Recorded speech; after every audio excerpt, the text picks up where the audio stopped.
Hello friends, welcome to my YouTube channel. Guys, आज के इस वीडियो में दिल्ली पुलिस कांस्टेबल के लिए साइंस के टॉप 20 क्वेश्चन डिस्कस करेंगे और हर एक क्वेश्चन से रिलेटेड एक्स्ट्रा फैक्ट भी मैं आपको बताऊंगा। तो इस वीडियो को पूरा जरूर देखिए। यदि वीडियो अच्छा लगे तो वीडियो को लाइक करें, शेयर करें। चैनल पर पहली बार विजिट कर रहे हैं तो चैनल को सब्सक्राइब कर लें।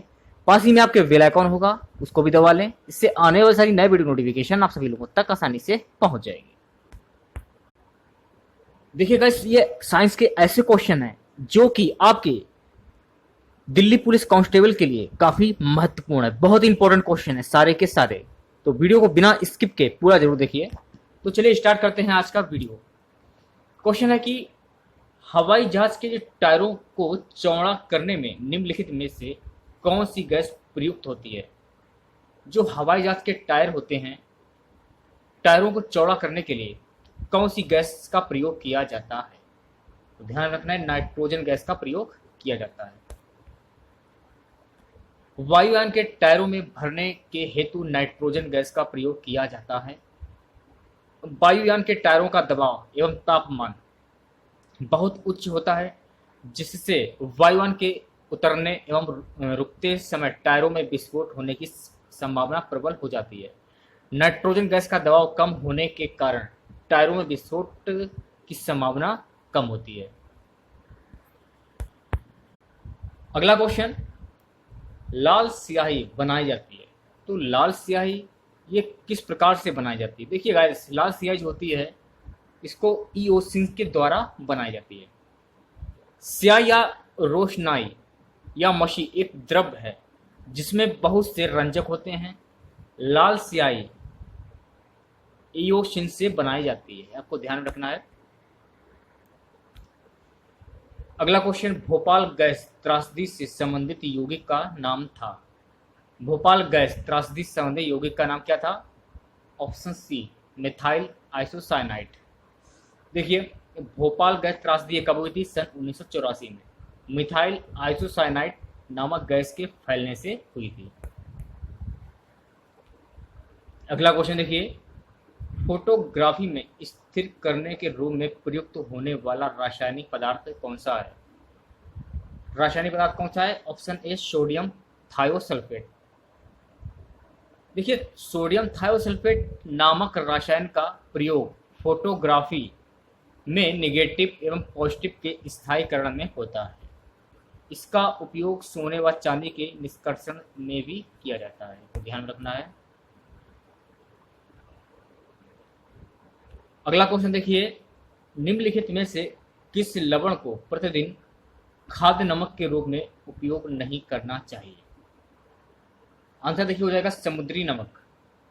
समुद्री नमक का प्रतिदिन सेवन मानव के लिए घातक हो सकता है। प्राकृतिक कपूर प्राप्त होता है।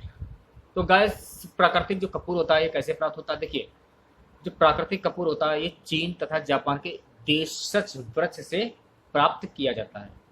प्राकृतिक कपूर चीन तथा जापान के एक देशज वृक्ष से प्राप्त होता है, ये आपको ध्यान रखना है। अगला क्वेश्चन देखिए, निम्नलिखित में से यौगिकों के किस समूह को सहायक आहार कारक कहा जाता है। निम्नलिखित में से यौगिकों के किस समूह को सहायक आहार कारक कहा जाता है। Option D, vitamin. विटामिन या जीवन सत्व भोजन के अव्यय हैं जिनको सहायक आहार कारक की संज्ञा दी जाती है। अल्प मात्रा में इसकी आवश्यकता सभी जीवों को होती है। रासायनिक रूप से ये कार्बनिक यौगिक होते हैं। उस यौगिक को विटामिन कहा जाता है जो शरीर द्वारा पर्याप्त मात्रा में स्वयं उत्पन्न नहीं किया जा सकता, बल्कि भोजन के रूप में लेना आवश्यक होता है, यह आपको ध्यान रखना है। अगला क्वेश्चन, भोजन का एक प्रमुख अंग है। तो गाइस, भोजन का प्रमुख अंग क्या होता है। Option C, carbohydrate. कार्बोहाइड्रेट ऊर्जा प्रदान करने वाले पदार्थों का वेग है। ये रासायनिक यौगिक होते हैं जिसमें कार्बन, हाइड्रोजन एवं ऑक्सीजन होते हैं। कार्बोहाइड्रेट कार्बनिक यौगिक होते हैं जो पचने के पश्चात ग्लूकोज में परिवर्तित हो जाते हैं और ग्लूकोज ऑक्सीजन के द्वारा ऑक्सीकृत होकर शरीर को ऊर्जा प्रदान करते हैं। अगला क्वेश्चन देखिए, मानव के बाल एवं नख में निम्नलिखित में से कौन सा प्रोटीन विद्यमान है?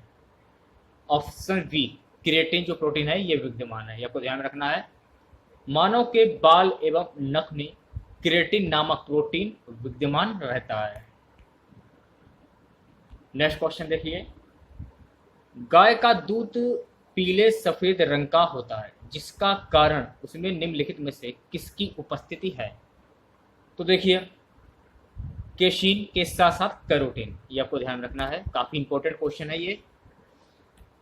कैसीन नामक प्रोटीन की उपस्थिति के कारण दूध का रंग सफेद और कैरोटीन की उपस्थिति के कारण दूध का रंग पीला होता है। लैक्टोज की मौजूदगी में दूध में हल्की मिठास होती है।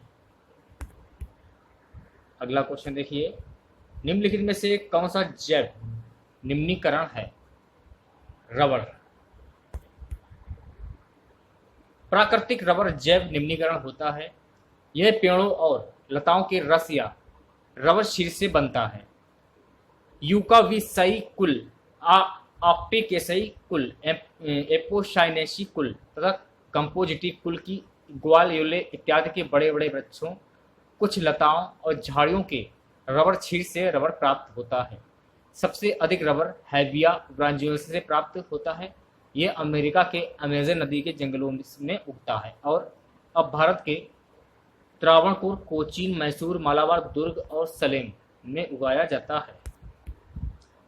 रबड़ क्षीर में शुष्क रबड़ की मात्रा लगभग 32% रहती है। रबड़ क्षीर पानी से हल्का होता है। इसका विशिष्ट घनत्व 0.978 से 0.987 होता है। शुद्ध रबड़ में ना गंध होती है और ना ही रंग। यह प्रत्यास्थ और पारदर्शक होता है। इसका अपवर्तनांक 1.5219 होता है। बैक्टीरिया की क्रिया के कारण इसका रंग पीला हो जाता है और नीले धब्बे पड़ जाते हैं। तो इस क्वेश्चन से आप लोगों को इतनी जानकारी प्राप्त हो जाती है। अगला क्वेश्चन देखिए, निम्नलिखित में से कौन सी गैस ओजोन परत के ह्रास के लिए उत्तरदायी है? क्लोरोफ्लोरोकार्बन। ऑप्शन जो बी है आपका ये राइट हो जाएगा। चलिए इसके बारे में जान लेते हैं कुछ। ओजोन परत समताप मंडल के निचले भाग पर 15 से 35 किलोमीटर की ऊंचाई पर पाई जाती है। ओजोन ऑक्सीजन के 3 परमाणुओं से मिलकर बनी गैस है। सामान्यतः पृथ्वी से 20 से 35 किलोमीटर के बीच इसकी सांद्रता सर्वाधिक है। ओजोन नापने की इकाई डाप्सन है। भारत के श्रीनगर में ओजोन परत की मोटाई सबसे अधिक और त्रिवेंद्रम में सबसे कम है। ओजोन परत की क्षति के लिए सर्वाधिक उत्तरदायी क्लोरोफ्लोरोकार्बन गैस है। तो इस क्वेश्चन से आप लोगों को इतनी जानकारी प्राप्त हो जाती है। वीडियो अच्छा लगे तो वीडियो को लाइक जरूर करें और शेयर भी करें। अगले क्वेश्चन की बात करते हैं। प्रतिशतता के आधार पर वायुमंडल में सर्वाधिक पाई जाने वाली जो गैस है वो कौन सी है? वो गैस है, ऑप्शन है नाइट्रोजन गैस। तो इसके बारे में वो जान लेते हैं। पृथ्वी के चारों ओर से घेरे वायु के विस्तृत फैलाव को वायुमंडल कहते हैं। वायुमंडल की ऊपरी परत के अध्ययन को वायु विज्ञान एवं निचली परत के अध्ययन को ऋतु विज्ञान कहते हैं। आयतन के अनुसार वायुमंडल में विभिन्न गैसों का मिश्रण इस प्रकार होता है।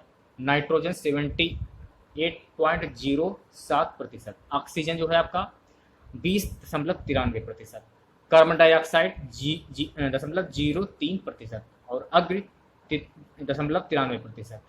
इस क्वेश्चन से आप लोगों को इतनी जानकारी प्राप्त हो जाती है। अगला क्वेश्चन, निम्नलिखित में से किस कार्य में पारिस्थितिकी संतुलन बिगड़ता है?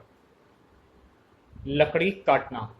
वनोन्मूलन या पेड़ों के काटने से पारिस्थितिकी संतुलन बिगड़ता है, जबकि वन रोपण, सामाजिक वानिकी इत्यादि कारक पारिस्थितिक संतुलन को बनाए रखने में सहायक होते हैं। नेक्स्ट क्वेश्चन, पारिस्थितिकी निम्नलिखित के बीच पारस्परिक संबंधों का अध्ययन है। जीव और वातावरण। ऑप्शन जो ए है आपका ये सही रहेगा। पारिस्थितिकी को सर्वप्रथम परिभाषित और विस्तृत अध्ययन करने का श्रेय जर्मन जीव वैज्ञानिक अर्नेस्ट हैकेल को प्राप्त है। उनके अनुसार वातावरण और जीव समुदाय के मध्य पारस्परिक संबंधों के अध्ययन को पारिस्थितिकी कहते हैं। इसमें जीव एवं उनके स्थान के संपूर्ण जैविक अजैविक संगठनों के अध्ययन का बोध होता है। इतना ही नहीं बल्कि इनके अंतर संबंधों की जटिल प्रक्रिया की ओर भी संकेत मिलता है। अगला क्वेश्चन, मृदा संरक्षण को रोका जा सकता है। तो मृदा संरक्षण को रोका जा सकता है वन रोपण से। वृक्षारोपण वनस्पतियों, विशेष रूप से अधिक गहरी जड़ों वाली झाड़ियों को उगाकर, पशुओं को चराए जाने से रोककर, नदियों पर छोटे छोटे बांध बनाकर, शस्यावर्तन संस्था कृषि को प्रतिबंधित करके, ढलान वाले क्षेत्रों में सर्वोच्च रेखीय जुताई, पर्वतीय क्षेत्रों में सीढ़ीदार खेती, पवन की दिशा में समकोणीय जुताई आदि के द्वारा मृदा अपरदन चरण को रोका जा सकता है।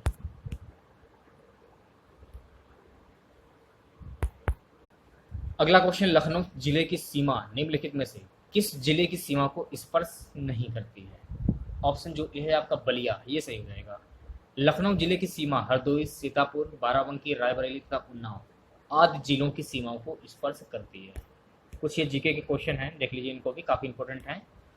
अगला क्वेश्चन, निम्नलिखित झीलों में से कौन सी एक विशेष धरोहर स्थल है? ऑप्शन डी, क्रोएशिया की लिप्टविस झील।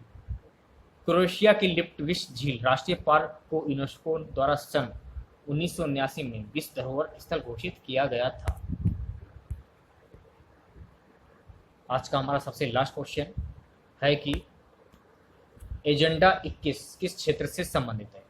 एजेंडा 21 सतत विकास से संबंधित है। एजेंडा 21 संयुक्त राष्ट्र संघ की सतत विकास से संबंधित एक योजना है।